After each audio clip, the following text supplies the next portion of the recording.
Welcome today in front of me Samsung Galaxy A33, and I'll show you that the device comes with a charger brick inside the box.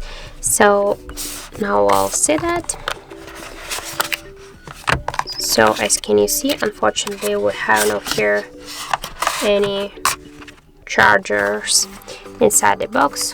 Have here only the USB cable, USB Type-C cable, and the paper works, and unfortunately we have not here any charger bricks, so you should buy the charger brick separately to use it on your Samsung device.